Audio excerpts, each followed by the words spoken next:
What's up, YouTube? Today we're going to head to a local arena here in the Memphis area where my good friend Casey Moore is playing guitar for Chris Tomlin. Hey everybody, this is Jimmy. What's up? We doing a little recording here? Yeah, we are.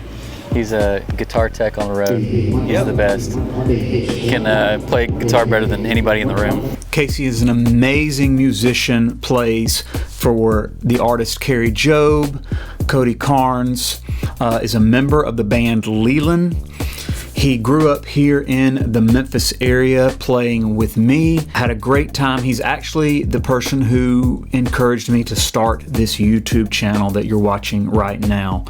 A few days ago, went over to the arena and had him run me through his rig that he was using for the evening. I will say the band ended up starting to do some sound checking and some line checks at the end of the video, so it may get harder to hear towards the end, but I still wanted to play the clip anyway because it's so fascinating to see the gear he's using, and I knew many of you would be interested, so check it out. Hello, my name is Casey Moore, and I play guitar for Chris Tomlin and friends.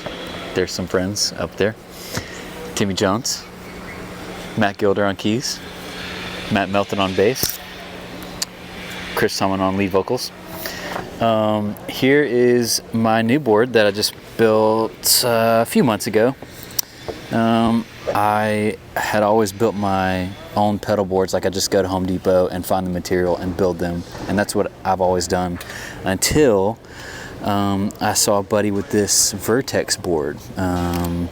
It is so cool. I loved just, like how clean it is, how it's engineered, how even the cutout on this one, I think it's the biggest model they offer. I wish I knew the name of it, but it's got this upper deck, which is really cool. You can pop open. It's got hinges on both sides and magnets that hold it together. So it's got plenty of space for all the power supply. I'm using Strymon. I've used these for years. There's all kinds of good power supplies out there now, but they've proven the test of time and wear on the road. So I've got two of the big power supplies and then two of the little Ohi's connected. And between all that, it's enough to power everything. So let's go through the signal chain.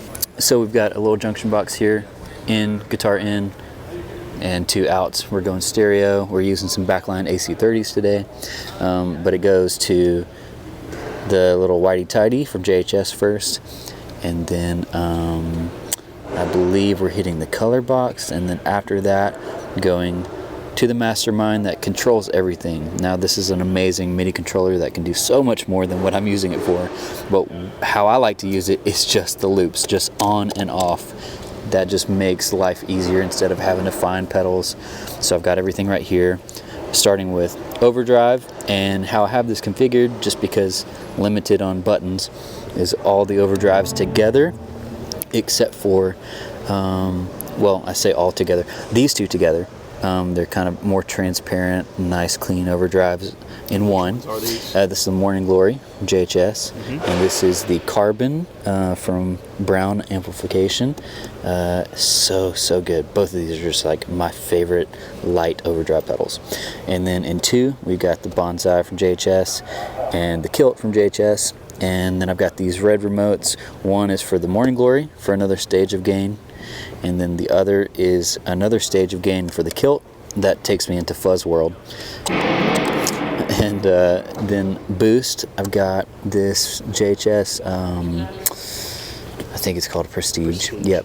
And it's always on. It just sounds so great. It's always on at about 12 o'clock.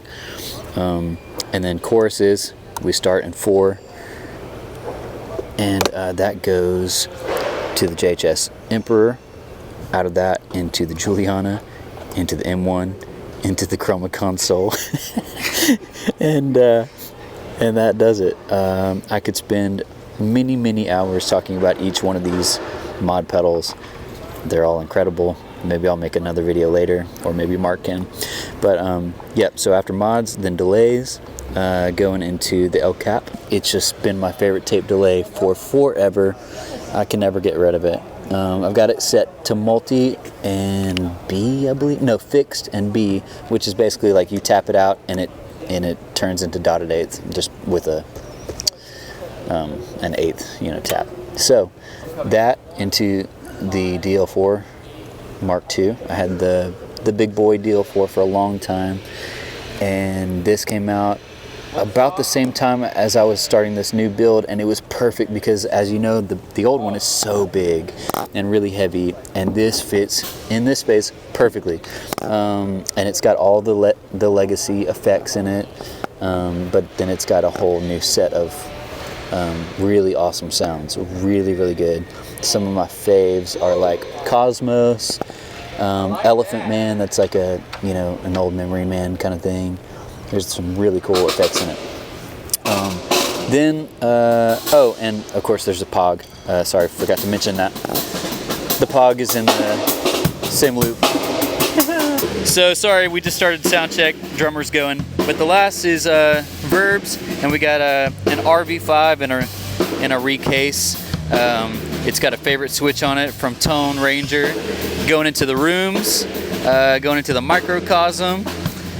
And yeah, that's pretty much it. That's the new build. And using this Duesenberg, I just got this Caribou. That's kind of become my main guitar, at least for Chris. And then we've got a little backup rig over here if the AC30s go out. We've got the Quad Cortex with some cool AC30s already in there, and I can just go through and A, B. If an amp goes out, I can just switch it like that. Yep. There it is. There you have it. I'll certainly bring you more videos in the future with Casey. I'm going to head to Nashville and tour his studio space. He does a lot of recording for a lot of different artists. If you haven't subscribed to my YouTube channel, please do so. I can't wait to see you on the next one.